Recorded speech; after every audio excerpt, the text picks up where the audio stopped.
तो दोस्तों आज तारीख हो गई है 10 फरवरी 2023 की, साथ ही में दिन है शुक्रवार का। वहीं हिंदी तारीख है कृष्णा चतुर्थी और महीना चल रहा है फाल्गुन का। तो आइए बिना देर किए फटाफट से जानते हैं आज की ताजा खबरें और मुख्य समाचार। दोस्तों आज के मुख्य समाचार में पहली बड़ी खबर आ रही है गूगल मैप के एक नए अपडेट को लेकर। जानकारी के मुताबिक अब गूगल मैप और भी इंटरेक्टिव होने वाला है। बताया गया AI यानी कि आर्टिफिशियल इंटेलिजेंस की मदद से गूगल मैप अब नेविगेशन को और भी उपयोगी बनाएगा। बताया गया गूगल मैप में एक इमर्सिव व्यू नाम का फीचर जोड़ा गया है, जिसकी वजह से गूगल मैप में सब कुछ 3D हो जाएगा। बताया गया 3D होने की वजह से ऐसा एहसास होगा कि आपने जिस सड़क का डायरेक्शन लगा रखा है आपको लगेगा आप वहीं पर हैं। बताया गया गूगल मैप इसके लिए अरबों तस्वीरों का इस्तेमाल करेगा और आप जिस सड़क पर चल रहे होंगे उसको बिल्कुल 3D बना देगा। साथ ही में आपको रियल टाइम में मौसम की जानकारी देगा, ट्रैफिक की जानकारी देगा, साथ ही में भीड़ भाड़ की जानकारी देगा। वहीं गूगल मैप में EV नाम का भी एक फीचर जोड़ा गया है जो खास करके इलेक्ट्रिक गाड़ियों के लिए है। बताया गया इस फीचर में ट्रिप की टाइमिंग, ड्राइविंग की कंडीशन और कितनी गाड़ी चलने के बाद बैटरी लो हो जाएगी, ये सभी जानकारियाँ गूगल मैप में इस फीचर के जरिए दिखाई जाएगी। हालांकि आपको बता दें अभी ये फीचर दुनिया के केवल 5 शहरों में लॉन्च किए गए हैं। हालांकि बताया गया है आने वाले दिनों में ये फीचर दुनिया के और भी शहरों के लिए रिलीज किया जाएगा। वहीं दोस्तों अगली बड़ी खबर आ रही है लखनऊ शहर के नाम बदलने को लेकर। मुगल काल के नाम अभी क्यों है, लखनऊ का नाम लखनपुरी क्यों नहीं रखा जा सकता?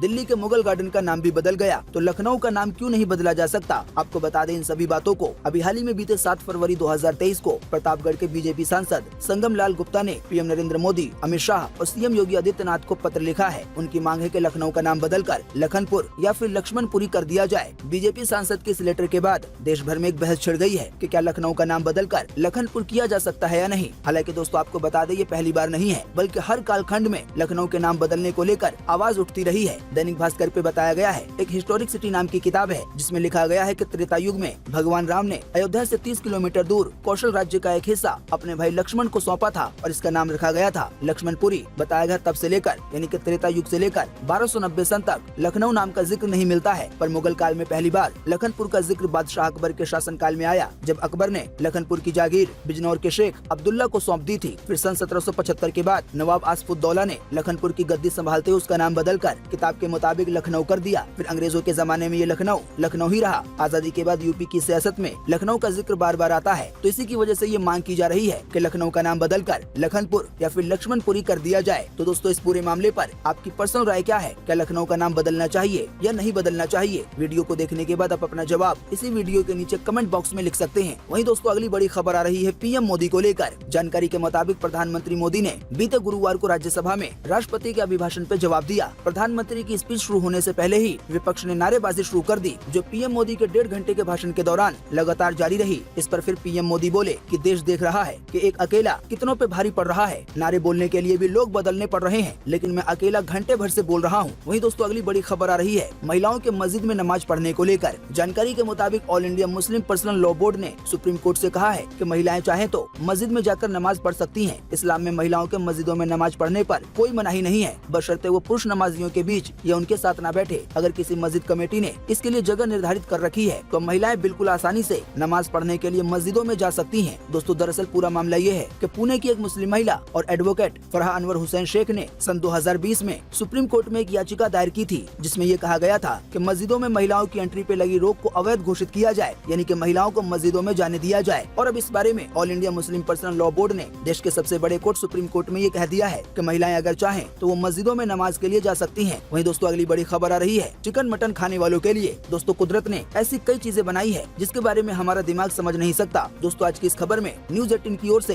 एक छोटे से कीड़े के बारे में बताया गया है कि अगर ये कीड़ा किसी को काट लेता है तो नॉनवेज खाने वाला व्यक्ति वेजिटेरियन हो जाएगा। आसान शब्दों में कहें तो जैसे ही ये कीड़ा किसी को काट लेता है तो उसके बाद से इंसान के शरीर को मीट से एलर्जी हो जाती है, और अगर कोई व्यक्ति एलर्जी होने के बावजूद मीट खाता है तो उसको अपनी बॉडी में कई भयानक तरह के रिएक्शन देखने को मिल सकते हैं। तो एलर्जी हो जाने की वजह से मजबूरी में एक नॉनवेज व्यक्ति को वेजिटेरियन बनना पड़ता है। इस कीड़े का नाम एम्बिलोमा अमेरिकानम है और ये अमेरिका के मिड वेस्ट ईस्ट और साउथ ईस्ट रीजन में पाया जाता है। वैसे तो इस कीड़े का साइज बड़ा ही छोटा है, पर ये जो नुकसान पहुंचाता है वो बड़ा ही चौंकाने वाला है। वहीं दोस्तों अगली बड़ी खबर आ रही है तुर्की और सीरिया में आए हुए भूकंप के ताजा अपडेट को लेकर। तो ताजा जानकारी के मुताबिक तुर्की और सीरिया में बीते 6 फरवरी को आए भूकंप से अब तक 19,332 लोगों की जान जा चुकी है। वहीं घायलों की संख्या 40,000 के करीब हो गई है। बताया गया कई इमारतें तबाह हो गई हैं। इसी की वजह से बेघर लोगों के लिए शेल्टर भी बनाए गए हैं, यानी कि टेंट वगैरह लगाकर रहने का इंतजाम किया गया है। साथ ही सीरिया से ये जानकारी आ रही है कि सीरिया में जिन लोगों की जान गई है तब कई लोगों को सामूहिक तौर पे दफनाया जा रहा है, यानी कि एक ही कब्र में कई लोगों को दफनाया जा रहा है। साथ ही एक और जानकारी आई है जिसमें ये बताया गया है कि वहाँ के लोगों का कहना है कि समय पर उन तक मदद नहीं पहुँच पा रही है। तुर्की के राष्ट्रपति तैयब अर्दोगान ने खुद भी इस बात को स्वीकार किया है कि हम शुरुआत में राहत पहुँचाने में नाकाम रहे। हालांकि दोस्तों अभी इस समय दुनिया के कई और देश की मदद वहाँ पे पहुँच चुकी है। वहीं भूकंप आने के बाद एक और खबर आ रही है जिसमें ये बताया गया है कि भूकंप आने की वजह से तुर्की जो है वो 10 फीट खिसक गया है। बताया गया इसकी वजह से पानी पेट्रोल लाइन और नदियों की दिशा बदल सकती है। वहीं दोस्तों इसी बीच अपने देश भारत को लेकर भी एक बड़ा दावा किया गया है। ताज़ा जानकारी के मुताबिक टर्की के भूकंप के बाद IIT कानपुर के वरिष्ठ प्रोफेसर जावेद मलिक का कहना है कि देश में आने वाले दिनों में तगड़ा भूकंप आने की आशंका है। इतना ही नहीं, उनका ये भी दावा है कि भूकंप का केंद्र हिमालय, अंडमान निकोबार या फिर कच्छ हो सकता है, जिसको लेकर हमें सावधानी बरतनी चाहिए। आसान शब्दों में कहें तो अगर आने वाले दिनों में ये दावा सही साबित हो जाता है तो एक बड़ी तबाही देखने को मिल सकती है। वैसे दोस्तों फिलहाल ज्यादा डरने की जरूरत नहीं है, क्योंकि भयंकर भूकंप को लेकर अभी केवल दावा किया गया है। हाँ, लेकिन ये ध्यान रखिए कि हमें सावधानी जरूर रखनी चाहिए। सावधानी से मेरा मतलब ये है कि जब भी भूकंप आए तो हम उससे बचने के लिए क्या क्या कर सकते हैं, लोगों को कैसे बचा सकते हैं, चाहे वो हमारा परिवार हो या पड़ोसी हो, तो इन सभी चीजों की जानकारी होनी चाहिए। आपको यूट्यूब पर या गूगल पर यानी कि इंटरनेट की दुनिया में इसके बारे में ढेरों जानकारियाँ मिल जाएंगी। वहीं दोस्तों अगली बड़ी खबर आ रही है ट्विटर के ब्लू सब्सक्रिप्शन को लेकर। ताज़ा जानकारी के मुताबिक ट्विटर ने अपनी ब्लू सर्विस बीते गुरुवार को भारत में लॉन्च कर दी। एंड्रॉइड और iOS वाले मोबाइल यूजर को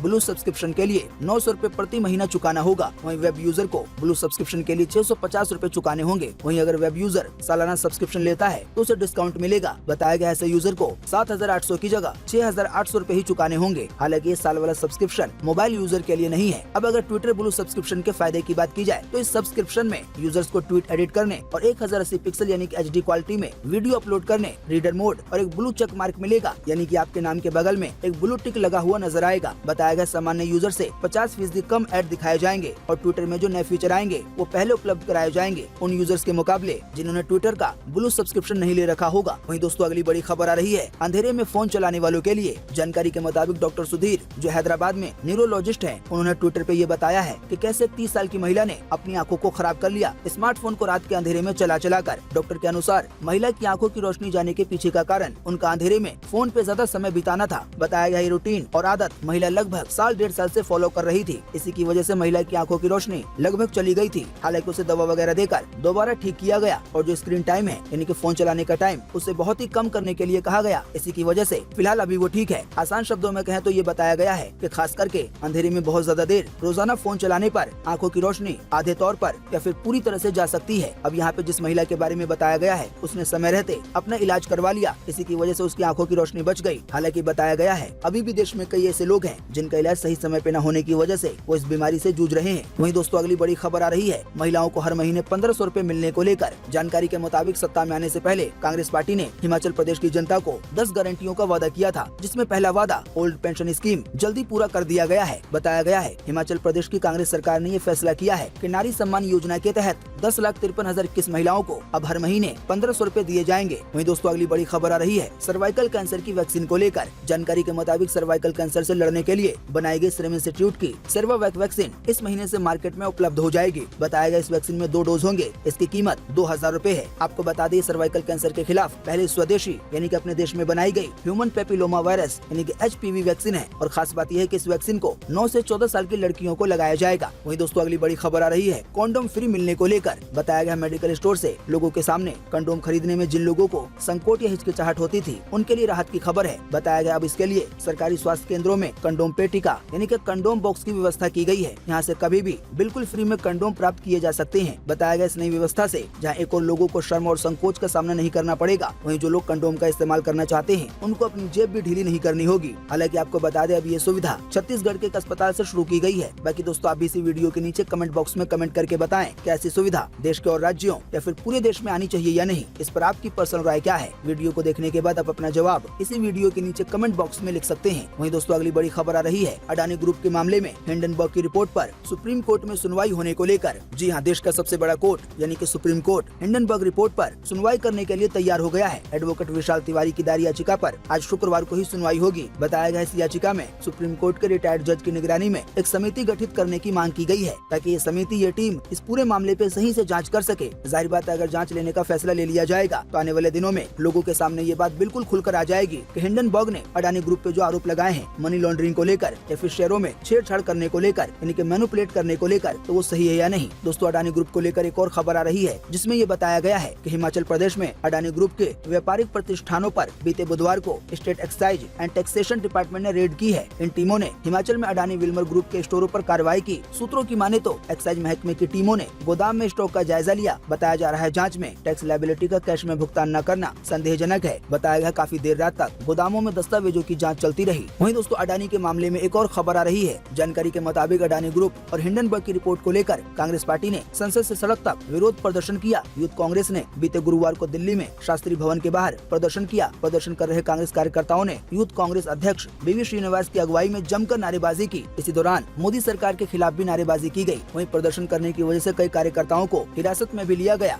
वहीं दोस्तों अगली बड़ी खबर आ रही है परमाणु हमले के बारे में। बताया गया परमाणु हमले से बचने के लिए ऑस्ट्रेलिया और न्यूजीलैंड सबसे सुरक्षित देश है। वहीं अगर किसी वजह से दुनिया की आबादी खत्म होने के कगार पे पहुंच जाती है तो यही वो देश है जो उसे वापस अस्तित्व में ला सकते हैं। दरअसल इस बारे में एक स्टडी की गई थी जिसके बाद ये बातें सामने आई हैं। स्टडी में ये भी बताया गया है कि अगर न्यूक्लियर हमले के अलावा कभी पृथ्वी पर सुपर वोल्केनो फटने से या किसी एस्टेरॉयड के टकराने से रोशनी की कमी हो जाती है तो खाना पैदा करने में पूरी दुनिया में सबसे ज्यादा काबिल देश ऑस्ट्रेलिया, न्यूजीलैंड, आइसलैंड, सोलोमन और आइलैंड और वनावुतु रहेंगे। वहीं दोस्तों अगली बड़ी खबर आ रही है छत्तीसगढ़ में एक साथ 3700 मुर्गियों की जान जाने को लेकर। बताया गया छत्तीसगढ़ के बालोद जिले के दल्ली राजहरा स्थित वार्ड 16 में तिवारी पोल्ट्री फार्म में बीते एक दिन में मुर्गियों की लगातार मौत की बात सामने आई है, जिसको लेकर वन विभाग अब अलर्ट मोड पे आ गया है। सूचना मिलते ही पशुपालन विभाग की टीम मौके पर पहुंची और मरी हुई मुर्गियों का पोस्टमार्टम करके सैंपल लिया गया। वहीं अब सैंपल को जांच के लिए भेज दिया गया है। ऐसी आशंका जताई जा रही है कि केवल एक सप्ताह के भीतर 3700 मुर्गियों की मौत बर्ड फ्लू से हुई है। हालांकि जो आशंका जताई गई है ये सही है या नहीं,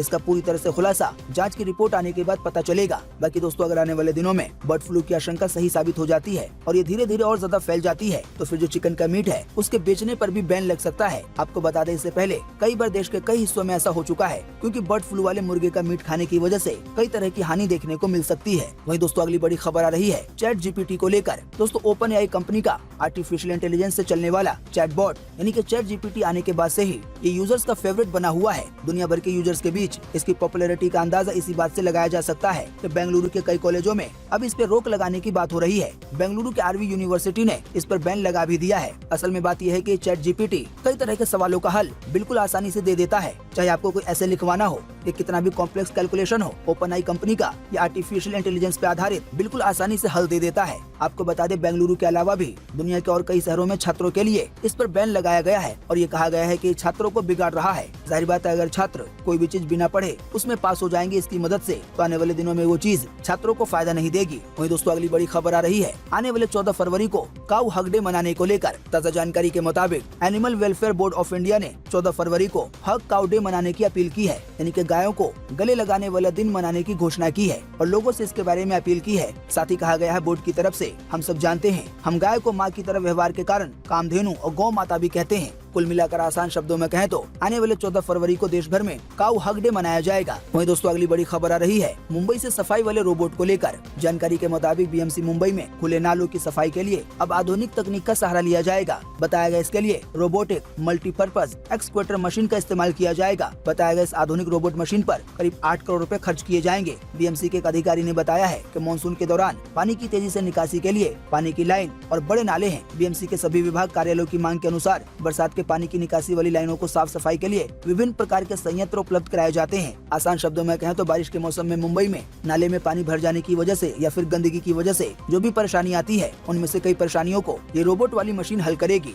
वहीं दोस्तों अगली बड़ी खबर आ रही है देश के सबसे असुरक्षित राज्य को लेकर। जानकारी के मुताबिक प्रधानमंत्री की आर्थिक सलाहकार परिषद की सामाजिक प्रगति सूचकांक यानी कि एसपीआई की रिपोर्ट में हरियाणा सरकार को बड़ा झटका लगा है। बताया गया रिपोर्ट में हरियाणा को देश के सबसे असुरक्षित राज्यों में टॉप पर स्थान दिया गया है। जानकारी के मुताबिक हरियाणा को नागरिक सुरक्षा के मामले में 100 में से 33 अंक मिले हैं। इसी की वजह से हरियाणा नागरिक की सुरक्षा के मामले में देश के असुरक्षित राज्यों में टॉप पर पहुंच गया है। वहीं इसके बाद नंबर आता है उड़ीसा का, फिर असम का, फिर तेलंगाना का, फिर दिल्ली का, यानी कि अपने देश में ये वो टॉप 5 राज्य हैं आम जनता की सुरक्षा के मामले में सबसे ज्यादा खराब है। वहीं नागरिक की सुरक्षा के मामले में जो 5 अच्छे राज्य बताए गए हैं उनमें पहले नंबर पर है नागालैंड, जिसको 100 में से लगभग 88 अंक दिए गए हैं। वहीं लद्दाख को 85 अंक दिए गए हैं, पुडुचेरी को 78 अंक दिए गए हैं, दमन को 78 अंक दिए गए हैं और मणिपुर को 76 अंक दिए गए हैं। तो देश भर में में ये वो 5 राज्य हैं जो जनता की सुरक्षा के मामले में सबसे बेहतर बताए गए हैं। अब बाकी जो देश के दूसरे राज्य हैं वो इसी के बीच में आते हैं, यानी कि अच्छे वाले और खराब वाले के बीच में। वहीं दोस्तों अगली बड़ी खबर आ रही है यूटीएम लॉन्च होने को लेकर।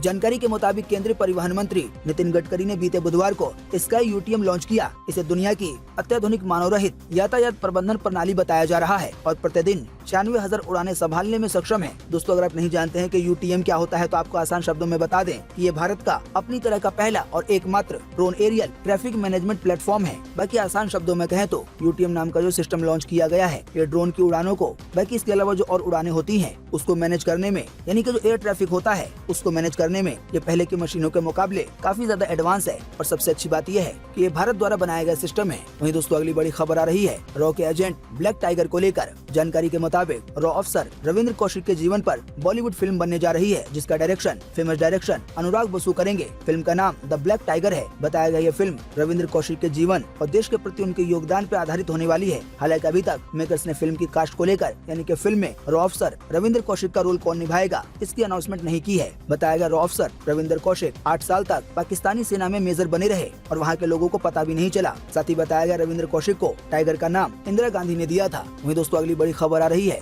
ओला के 5 इलेक्ट्रिक बाइक को लेकर। जानकारी के मुताबिक इलेक्ट्रिक 2 व्हीलर सेगमेंट में अपनी धाक जमाने वाली पहली बार 5 इलेक्ट्रिक बाइक की झलक दिखाई है। उस झलक को आप भी देख सकते हैं अपनी स्क्रीन पर। हालांकि ओला की आने वाली इलेक्ट्रिक बाइकें देखने में पूरी तरह से किस तरह की होंगी, अभी इसके लिए आम जनता को थोड़ा और इंतजार करना पड़ेगा। वहीं ओला को लेकर एक और खबर आई है जिसमें ये बताया गया है कि ओला ने अपने स्कूटर के नए वर्जन लॉन्च किए हैं। बताया गया ओला S1 एयर के अब कुल 3 वेरिएंट हो गए हैं। असल में इन वेरिएंट में बैटरी का, रेंज का, पावर का, टॉप स्पीड का और साथ ही में कीमत का फर्क है। कुल मिलाकर कहें तो अब ओला स्कूटर में कुल 6 ऑप्शन मिलेंगे, जिनमें बैटरी, मोटर, रेंज या टॉप स्पीड अलग अलग होंगी और इसी के हिसाब से इनकी कीमतें भी होंगी। सबसे कम कीमत एक्स शोरूम के हिसाब से 84,999 है और सबसे ज्यादा कीमत एक्स शोरूम के हिसाब से 1,29,999 है, यानी कि इस एक्स शोरूम पर रोड टैक्स वगैरह लगेगा। वहीं दोस्तों अगली बड़ी खबर आ रही है बाल विवाह पर एक्शन को लेकर। जानकारी के मुताबिक असम में बाल विवाह के खिलाफ चलाए जा रहे अभियान को जमीयते उलमाए हिंद का समर्थन मिला है। मौलाना महमूद मदनी ने कहा है कि यह बिल्कुल सही है, लेकिन ऐसा लग रहा है कि यह कार्रवाई किसी धर्म विशेष के खिलाफ की जा रही है। इसे निष्पक्ष होना चाहिए, यानी कि धर्म चाहे कोई भी हो,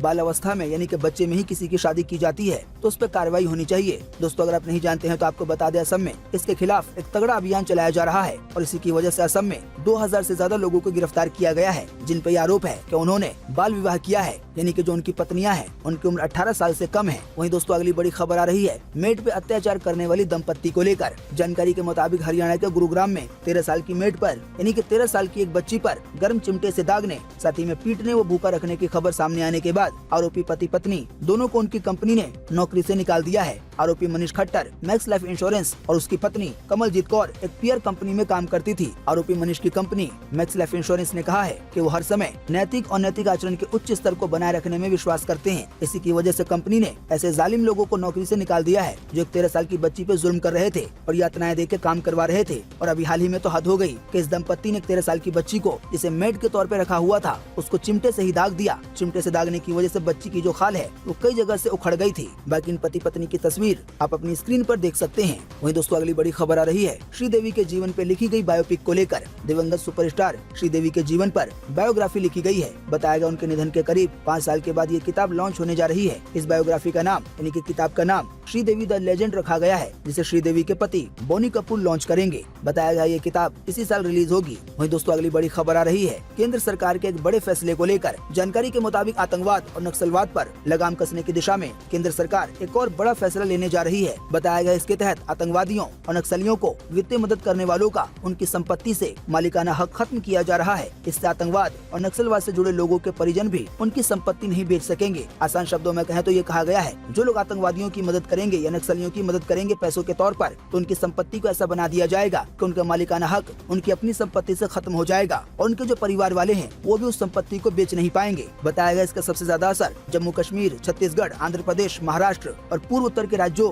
और साथ ही में उड़ीसा पर पड़ेगा। वहीं दोस्तों अगली बड़ी खबर आ रही है पठान मूवी को लेकर, जिसकी अब चर्चा हुई है राज्यसभा में। जानकारी के मुताबिक टीएमसी के सांसद डेरेक ओब्रायन ने राज्यसभा में शाहरुख खान की फिल्म पठान की जमकर तारीफ की है। उन्होंने कहा है कि जो चीज कोई पॉलिटिकल पार्टी नहीं कर पाई वो फिल्म पठान ने कर दिखाया है। डायरेक्ट ने अपने भाषण में कहा कि भारत एक विविधता वाला देश है, यानी कि यहाँ पे कई धर्म के लोग रहते हैं और फिल्म में भी यही दिखाया गया है। इसी की वजह से उन्होंने कहा है कि धर्मों को लेकर जो कोई आज तक पॉलिटिकल पार्टी नहीं कर पाई है, यानी कि लोगों को जोड़ने का काम, वो अकेले पठान मूवी ने कर दिखाया है। बहुत सारे लोगों के इस पे नाराज होने के बावजूद फिल्म ने इतना अच्छा कलेक्शन किया है। साथ ही डायरेक्ट ओब्रायन ने फिल्म का बायकॉट कर रहे लोगों पे कटाक्ष करते हुए कहा कि जो देश के ग्लोबल एम्बेसडर हैं, उनके साथ मत उलझो, यानी कि जो देश की तस्वीर ग्लोबल लेवल पर दुनिया भर में पेश करते हैं, जैसे कि शाहरुख खान या इस तरह जो भी एक्टर हैं, उनसे नहीं उलझना चाहिए, क्योंकि ये लोग देश की तस्वीर दुनिया तक लेके जाते हैं। वहीं दोस्तों अगली बड़ी खबर आ रही है नॉर्थ कोरिया की सबसे बड़ी मिसाइल परेड को लेकर। जानकारी के मुताबिक नॉर्थ कोरिया में सेना की स्थापना की 75वीं सालगिरह के मौके पर अभी हाल ही में बीते बुधवार को सैन्य परेड का आयोजन हुआ। इस दौरान नॉर्थ कोरिया की राजधानी प्योंगयांग में करीब 1 दर्जन इंटरकॉन्टिनेंटल बैलिस्टिक मिसाइल प्रदर्शित की गई। बताया गया नॉर्थ कोरिया की ये अब तक की सबसे बड़ी मिसाइल परेड है, जिसमें कई तरह के मिसाइलों का प्रदर्शन किया गया। साथ ही बताया गया इस परेड में जो मिसाइलें दिखाई गई हैं, उनमें से कई मिसाइलें अपने आप में बड़ी खास हैं और कई आधुनिक तकनीकों से लैस हैं। वैसे ही दोस्तों नॉर्थ कोरिया को दुनिया के बाकी देशों के मुकाबले में बड़ा ही अजीब या कहलें सख्त नियमों वाला कहा जाता है। वहीं दोस्तों अगली बड़ी खबर आ रही है द कश्मीर फाइल्स मूवी को लेकर। जानकारी के मुताबिक साउथ के एक्टर प्रकाश राज ने द कश्मीर फाइल के डायरेक्टर विवेक अग्निहोत्री पर तंज कसते हुए कहा है कि उन्हें ऑस्कर क्या भास्कर भी नहीं मिलेगा। बताया गया प्रकाश राज ने द कश्मीर फाइल्स मूवी को लेकर अपना गुस्सा निकाला है। उन्होंने फिल्म की आलोचना की और इसे बकवास फिल्म बताया। प्रकाश राज ने एक इवेंट में कहा द कश्मीर फाइल्स सबसे नॉनसेंस और बकवास फिल्मों में से एक है, लेकिन हम जानते हैं कि इसे किसने प्रोड्यूस किया है। साथ ही प्रकाश राज ने ये भी कहा कि इंटरनेशनल जूरी तक ने उन पर थूक दिया, वो अब भी बेशरम है और ये पूछ रहे हैं कि मुझे ऑस्कर क्यों नहीं मिला, उसे तो भास्कर भी नहीं मिलेगा। साथ ही प्रकाश राज ने ये भी कहा कि मैं आपको बताता हूँ, क्योंकि हमारे यहाँ सेंसिटिव मीडिया भी है, आप यहाँ पर एक प्रोपेगेंडा फिल्म बना रहे हैं। मेरे सोर्सेज के मुताबिक उन्होंने सिर्फ इस तरह की फिल्म बनाने के लिए 2000 करोड़ रुपए इन्वेस्ट किए हैं। साथ ही प्रकाश राज ने आगे कहा कि आप हमेशा लोगों को बेवकूफ नहीं बना सकते। आपको बता दें, इससे पहले इजराइल के एक फिल्म मेकर ने द कश्मीर फाइल मूवी को वल्गर बताया था। हालांकि जब ये मूवी रिलीज हुई थी तो उस समय ये बताया था कि इस मूवी को बनाने में काफी कम बजट लगा है अभी की बॉलीवुड मूवियों के मुकाबले। इसके बावजूद भी मूवी ने 330 करोड़ रुपए से ज्यादा की कमाई की थी। वहीं दोस्तों अगली बड़ी खबर आ रही है कपिल शर्मा के एक नए अवतार को लेकर। जानकारी के मुताबिक कॉमेडी की दुनिया में अपना सिक्का जमा चुके कपिल शर्मा का पहला गाना अलोन रिलीज कर दिया गया है। इसमें कपिल शर्मा रोमांस करते और दिल टूटने का किस्सा अपनी आवाज में बयां करते नजर आ रहे हैं। आपको बता दें, ये गाना जैसे ही रिलीज हुआ है तो सोशल मीडिया पे छा गया है। असल में इस गाने में उनके साथ गुरु रंधावा भी है। बताया गया है केवल कुछ घंटे में इस गाने के देखने वालों की संख्या यानी कि व्यूज 16 लाख को पार कर गए हैं। वहीं दोस्तों अगली बड़ी खबर आ रही है कई सारे भारतीयों के भारतीय नागरिकता छोड़ने को लेकर। जानकारी के मुताबिक साल 2011 के बाद से 16 लाख से ज्यादा भारतीयों ने अपनी भारतीय नागरिकता छोड़ी है। केंद्र सरकार ने सरकारी आंकड़ों के हवाले से बीते गुरुवार को राज्यसभा में ये जानकारी दी है कि 2011 से लेकर अब तक 16 लाख लोगों ने भारत की नागरिकता छोड़कर किसी और देश की नागरिकता ले ली है। वहीं दोस्तों अगली बड़ी खबर आ रही है रविदास मंदिर बनने को लेकर। जानकारी के मुताबिक मध्य प्रदेश सरकार सागर जिले में 100 करोड़ रुपए की लागत से संत रविदास का मंदिर बनवाएगी। मुख्यमंत्री शिवराज सिंह चौहान ने सागर जिले में 15वीं शताब्दी संत कवि की स्मृति में जो कार्यक्रम रखा गया था उसमें ये घोषणा की है और बताया गया है और कहा है कि संत रविदास का एक भव्य मंदिर बनेगा, जिसको बनाने में लगभग 100 करोड़ रुपए खर्च किए जाएंगे। वहीं दोस्तों अगली बड़ी खबर आ रही है इंसानों के दिमाग को लेकर। दोस्तों जैसा कि शायद आप जानते होंगे, हमारे शरीर का सबसे जटिल हिस्सा दिमाग है और इसी दिमाग को पढ़ने का सपना सदियों से इंसानों ने देखा है। अब एक ताज़ा जानकारी के मुताबिक ऐसा लगता है कि इंसानों का ये सपना धीरे धीरे पूरा होता दिख रहा है। असल में यूनिवर्सिटी ऑफ पीटरबर्ग के न्यूरोसाइंटिस्टों ने एक हफ्ते तक मशीनों के जरिए कई लोगों के दिमाग का दर्द सुना है। बताया गया इसी दौरान दिमाग में खूब उथल पुथल और हलचल देखी गई है। इस बारे में साइंटिस्टों ने कहा है कि हमारा दिमाग अति स्थिरता और अति अराजकता के बीच में कहीं है। इसी की वजह से हम दुनिया को महसूस कर पाते हैं। कुल मिलाकर आसान शब्दों में कहें तो जो जानकारी दी गई है उसके मुताबिक न्यूरोसाइंटिस्टों ने दिमाग को पढ़ने में एक नया मकाम हासिल किया है। बताया गया आने वाले दिनों में जैसे जैसे धीरे धीरे तरक्की होती जाएगी तो ऐसा भी समय आ सकता है कि दिमाग को कंट्रोल किया जा सके। वहीं दोस्तों अगली बड़ी खबर आ रही है चीन द्वारा 12 देशों की जासूसी को लेकर। दोस्तों पिछले दिनों अमेरिका में मार गिराया गया चीनी बैलून यानी कि एक बहुत बड़ा गुब्बारा, दरअसल वो चीन के एक जासूसी कार्यक्रम का हिस्सा है। अमेरिकी इंटेलिजेंस एजेंसी ने बीते बुधवार को कहा है और ये दावा किया है कि स्पाई बैलून के जरिए चीन दुनिया भर के देशों के मिलिट्री साइट्स पे नजर रख रहा है। पिछले कई सालों से चीन ऐसा कर रहा है और वो अब तक 5 महाद्वीप के 12 देशों में इसी तरह के बैलून भेजकर यानी कि बहुत बड़े बड़े गुब्बारे भेजकर खुफिया जानकारी जुटा चुका है। दोस्तों आपको बता दें, चीन द्वारा ये भेजा गया गुब्बारा काफी बड़ा होता है, लेकिन ये काफी ज्यादा ऊपर होता है अभी हाल ही में ऐसा ही एक गुब्बारा अमेरिका भी भेजा गया था, लेकिन जैसे ही अमेरिका को पता चला तो अमेरिका ने उसे मार गिराया। और साथ ही में अभी हाल ही में जो बाइडेन ने ये चेतावनी दी है कि अगर उनके देश के साथ कोई भी ऐसी वैसी हरकत करेगा तो वो अपनी सुरक्षा के लिए तैनात है और वो इसके खिलाफ कार्रवाई करेंगे। साथ ही जानकारी के मुताबिक अमेरिकी अधिकारियों ने ये भी कहा है कि चीन ने स्पाई बैलून भेजकर कई देशों की जासूसी की है। इसमें अमेरिका के अलावा जापान, ताइवान,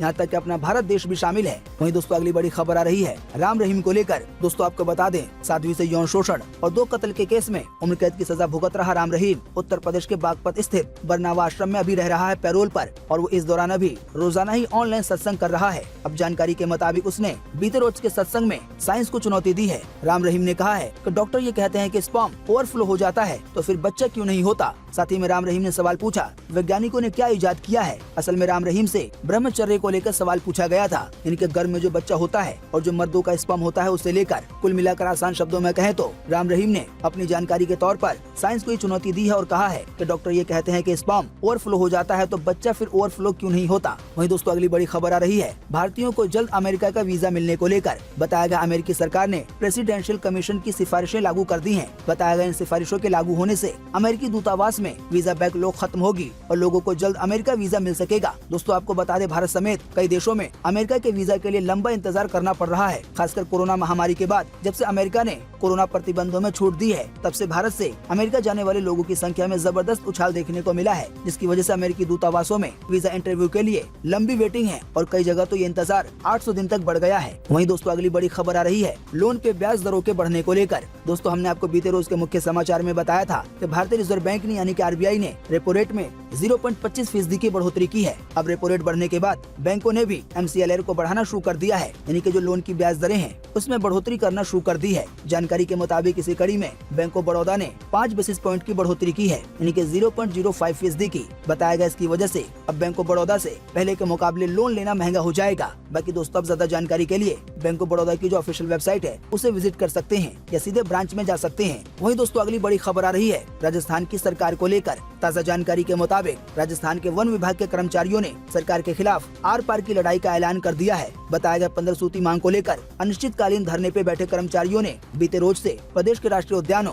और सफारी को आम आदमी के लिए बंद कर दिया है। ऐसे में झालाना, लेपर्ड सफारी, साथ ही में जिससे जुड़ी सर्विसें हैं और जो पार्क हैं उन पर गहरा असर पड़ेगा। असल में जो वन विभाग के कर्मचारी हैं उनकी कई मांगे हैं, जिनके पूरा होने पर ही कर्मचारियों का ऐसा कहना है कि वो काम पे लौटेंगे। वहीं दोस्तों अगली बड़ी खबर भी आ रही है राजस्थान सरकार को लेकर। दोस्तों आपको बता दें, राजस्थान की वर्तमान कांग्रेस सरकार का 5वां और अंतिम बजट आज शुक्रवार को पेश किया जाएगा। बताया गया सरकार का ये बजट लोक लुभावना होगा। साथ ही बताया गया बजट के दौरान ऐसा पहली बार होगा जब सरकार पंचायत के स्तर अंतिम व्यक्ति तक बजट का लाइव टेलीकास्ट कराएगी। इसके लिए गहलोत सरकार ने तैयारियां कर ली हैं। आसान शब्दों में कहें तो राजस्थान की सरकार आज जो बजट पेश करेगी राज्य के लिए, उसका लाइव टेलीकास्ट राजस्थान के गांव-गांव तक, शहर-शहर तक दिखाया जाएगा। इसी बजट को लेकर बताया गया है कि इस बजट में महिलाओं के लिए रोडवेज में फ्री यात्रा की घोषणा की जा सकती है। साथ ही में ओल्ड पेंशन स्कीम का दायरा बढ़ाया जा सकता है। इसके अलावा पानी बिजली को लेकर भी बड़ा ऐलान किया जा सकता है। वहीं दोस्तों अगली बड़ी खबर आ रही है। बताया गया इलेक्ट्रिक व्हीकल मार्केट में आने वाले सन 2030 तक 5 करोड़ नई नौकरियां देखने को मिलेंगी। वहीं बताया गया आने वाले 8 साल में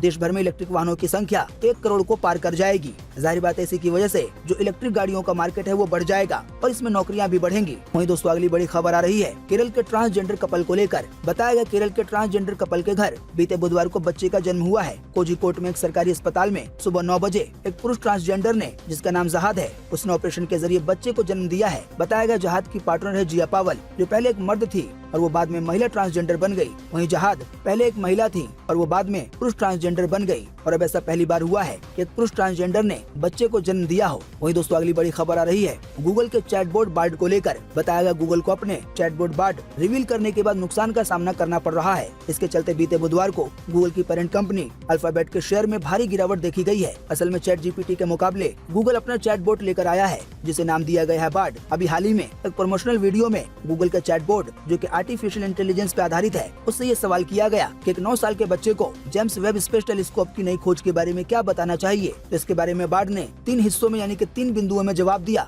पहले तो 2 जवाब सही थे, लेकिन तीसरा जवाब बार्ड की तरफ से ये दिया गया, यानी कि गूगल के चैटबॉट की तरफ से, कि जेम्स वेब स्पेस टेलीस्कोप का इस्तेमाल मिल्की वे के बाहर के ग्रह की पहली बार तस्वीर लेने में किया गया था। जाहिर बात है ये उत्तर जो बार्ड द्वारा बताया गया वो गलत था, क्योंकि जेम्स एडवांस टेलीस्कोप से पहले भी मिल्की वे के बाहर की ग्रह की तस्वीर ली जा चुकी है। इसी की वजह से गूगल के चैटबॉट में ये गलत जवाब की खराबी देखी गई और इसी की वजह से गूगल की जो पेरेंट कंपनी अल्फाबेट, उसका जो शेयर है उसके दाम में इतनी ज्यादा गिरावट देखने को मिली कि नुकसान $120 मिलियन पहुंच गया। बाकी इसके सही जवाब के बारे में रॉयटर्स ने नासा का हवाला दिया है और बताया है कि साल 2004 में यूरोपियन एडवांस टेलीस्कोप ने सोलर सिस्टम के बाहर की ग्रहों की फोटोज ली थी और असल में सही जवाब ये है। वहीं दोस्तों अगली बड़ी खबर आ रही है अजीत डोभाल को लेकर। जानकारी के मुताबिक NSA अजीत डोभाल ने बीते गुरुवार को मॉस्को में रूसी राष्ट्रपति वोलोदिमीर पुतिन से मुलाकात की है। दोनों ने भारत और रूस के बीच रणनीतिक भागीदारी और अपने संबंधों पे चर्चा की। मॉस्को में भारतीय दूतावास ने जानकारी दी है NSA ने लश्कर-ए-तैयबा, जैश-ए-मोहम्मद और दाइश जैसे आतंकी संगठनों से निपटने के लिए इंटेलिजेंस और सिक्योरिटी अलायंस पे जोर दिया है। वहीं दोस्तों अगली बड़ी खबर आ रही है इंडिया ऑस्ट्रेलिया के टेस्ट मैच को लेकर। दोस्तों आपको बता दें भारत ऑस्ट्रेलिया के बीच टेस्ट सीरीज का पहला मुकाबला बीते रोज नागपुर में खेला गया। पहले दिन का खेल खत्म होने तक ऑस्ट्रेलिया ने टॉस जीतकर पहले बल्लेबाजी करते हुए अपनी पहली पारी में 177 रन बनाए। वहीं इसके जवाब में इंडिया की टीम ने पहले दिन का खेल खत्म होने तक 1 विकेट के नुकसान पर 77 रन बना लिए हैं, यानी कि अभी ऑस्ट्रेलिया 100 रन आगे है। हालांकि भारत के पास अभी 9 विकेट बचे हुए हैं। कप्तान रोहित अर्धशतक लगाकर फिलहाल क्रीज पे टिके हुए हैं और उनके साथ खेल रहे हैं अश्विन। वहीं दोस्तों अगली बड़ी खबर आ रही है लाडली लक्ष्मी योजना को लेकर। दोस्तों आप नहीं जानते हैं तो आपको बता दें, मध्य प्रदेश की सरकार अभी एक योजना चला रही है लड़कियों के लिए। बताया गया इस योजना के तहत कई किस्तों के माध्यम से बेटियों के खाते में कुल 1 लाख रुपए की धनराशि दी जाती है बच्ची के जन्म के समय और पढ़ाई के दौरान। तो इस वाली योजना में पंजीकरण करने के लिए यानी कि रजिस्ट्रेशन करने के लिए सबसे पहले आपको योजना की आधिकारिक वेबसाइट पे विजिट करना होगा। यहीं पर आपको आवेदन करने का फॉर्म मिल जाएगा। हालांकि आपको ये फॉर्म ऑनलाइन ही फिल करना है। पूछी गई सभी जानकारी देनी है ध्यान पूर्वक। तो आवेदन करने वाले जो भी इस योजना के योग्य रहेंगे तो उनको ये सुविधा दी जाएगी। वहीं दोस्तों अगली बड़ी खबर आ रही है दिल्ली के नगर निगम के चुनाव को लेकर। बताया गया है दिल्ली नगर निगम की तरफ से आने वाले 16 फरवरी को चुनाव करवाने का प्रस्ताव दिल्ली सरकार को भेजा गया था। अब दिल्ली के मुख्यमंत्री अरविंद केजरीवाल ने प्रस्ताव को मंजूरी दे दी है। तो अब आने वाले 16 फरवरी को दिल्ली मेयर का चुनाव हो सकेगा। हालांकि आपको बता दें इससे पहले 3 बार चुनाव करवाने की कोशिश की गई है, लेकिन पार्षदों के हंगामे की वजह से तीनों बार मेयर का चुनाव नहीं हो पाया और अब नई तारीख 16 फरवरी तय की गई है। वहीं दोस्तों अगली बड़ी खबर आ रही है LIC के तिमाही फायदे को लेकर। जानकारी के मुताबिक भारतीय जीवन बीमा निगम ने अपने दिसंबर तिमाही में यानी कि अक्टूबर, नवंबर, दिसंबर के आंकड़े जारी कर दिए हैं। LIC यानी कि जीवन बीमा निगम के अनुसार इस 3 महीने के दौरान कंपनी का शुद्ध मुनाफा बढ़कर 8,334 करोड़ हो गया है। बताया गया पिछले साल इसी तिमाही में कंपनी का मुनाफा 235 करोड़ रहा था। हालांकि अब ये मुनाफा 8,334 करोड़ हो गया है, जो कि LIC कंपनी के लिए अच्छी खबर है। वहीं दोस्तों अगली बड़ी खबर आ रही है आज 10 फरवरी 2023 के राशिफल को लेकर। तो शुरू करते हैं मेष राशि से। तो मेष राशि वालों के लिए कहा गया है कि आज का दिन आय मामले में काफी अच्छा रहने वाला है, यानी कि कमाई के मामले में। साथ ही वृषभ राशि वालों के लिए कहा गया है कि आज का दिन पारिवारिक मामलों में बहुत ही संभल कर रहने की जरूरत है। आपकी किसी लापरवाही या गलती की वजह से परिवार में अशांति बढ़ सकती है। वहीं मिथुन राशि वालों के लिए कहा गया है कि आज का दिन सामान्य रहेगा। आज आप दूसरों के सामने बेहतर ढंग से अभिव्यक्त कर सकेंगे। वहीं कर्क राशि वालों को लेकर कहा गया है कि आज का दिन किसी विवाद का सामना करने वाला रहेगा। साथ ही आज किसी सामान्य सी बात पर कानूनी विवाद उत्पन्न हो सकता है। वहीं सिंह राशि वालों को लेकर कहा गया है कि आज का दिन आप लोगों के लिए काफी ज्यादा ऊंचे ख्यालों में खोए रहने वाला रहेगा। आपके मन को परेशान भी कर सकती है। वहीं कन्या राशि वालों को लेकर कहा गया है कि आज का दिन कुछ अवरोधों का सामना करना पड़ सकता है। हालांकि आज आपका दाम्पत्य जीवन काफी अच्छा रहने वाला है, यानी कि पति पत्नी का जीवन। वहीं तुला राशि वालों को लेकर कहा गया है कि आज का दिन काफी अहम रहेगा, इसीलिए आज नए कामों को लेकर योजना बनाएं। वहीं वृश्चिक राशि वालों को लेकर कहा गया है कि आज का दिन महत्वपूर्ण पदों पे बैठे प्रभावशाली लोग आपका पक्ष करेंगे। वहीं धनु राशि वालों को लेकर कहा गया है कि आज का दिन वित्तीय कार्य में निपटाने के लिए दिन काफी अच्छा रहेगा, यानी कि पैसे के मामलों में। वहीं मकर राशि वालों को लेकर कहा गया है समय प्रबंधन से रुके हुए काम कर सकते हैं। फिलहाल आपको इस पर ध्यान देने की सख्त जरूरत है। वहीं कुंभ राशि वालों को लेकर कहा गया है कि आज का दिन थोड़ी चुनौतियां लेकर आएगा। आज आपको सहयोग और सहभागिता के साथ विरोधों का सामना करना पड़ सकता है। वहीं मीन राशि वालों को लेकर कहा गया है कि आज का दिन मेहनत की सराहना दिलाने वाला होगा, यानी कि मेहनत की तारीफ होगी। साथ ही शत्रुओं यानी कि दुश्मनों का आपके प्रति ईर्ष्या का भाव आ सकता है, यानी कि दुश्मन आपसे जल सकते हैं। तो दोस्तों आज 10 फरवरी 2023 का ये राशिफल NBT की तरफ से था टैरो कार्ड के अनुसार। अब इसमें कई लोग मानते हैं और कई लोग नहीं मानते हैं, इसी की वजह से हम आपको ये जानकारी केवल खबर के तौर पे बताते हैं। वहीं दोस्तों अगली बड़ी खबर आ रही है मौसम समाचार को लेकर। जानकारी के मुताबिक मौसम विभाग ने अगले 24 घंटे का देश भर के मौसम का पूर्व अनुमान जारी कर दिया है। तो इसी अनुमान के अनुसार अगले 24 घंटे के दौरान मुजफ्फराबाद, लद्दाख, जम्मू कश्मीर, और हिमाचल प्रदेश में हल्की से मध्यम बारिश होगी और कहीं कहीं पर हिमपात हो सकती है। इसके अलावा कई जगहों पर भारी बारिश की भी संभावना है। इसके अलावा बताया गया उत्तराखंड और अरुणाचल प्रदेश के ऊपरी इलाकों में हल्की बारिश हो सकती है और हिमपात की भी संभावना है। साथ ही सिक्किम और असम में भी आज हल्की बारिश हो सकती है। वहीं 10 और 11 फरवरी को यानी कि आज और कल उत्तर पश्चिम और मध्य भारत में न्यूनतम और अधिकतम तापमान बढ़ सकता है। इसकी वजह से ठंडी कम होगी और गर्माहट और बढ़ जाएगी। बाकी दोस्तों, अभी हमने आपको बारिश को लेकर जिन भी राज्यों या जिन भी शहरों के नाम बताए हैं उनको छोड़कर देश भर में मौसम सूखा बने रहने की संभावना है। उम्मीद करते हैं इससे आपको काफी कुछ जानकारी मिली होगी। हम बस इसके बदले में आपसे इतना ही चाहते हैं कि आप इस वीडियो को लाइक कर दें और शेयर कर दें, क्योंकि आपका लाइक और शेयर करना ही होता है हमारी मेहनत का फल। वीडियो देखने के लिए आपका बहुत बहुत धन्यवाद। Thanks for watching.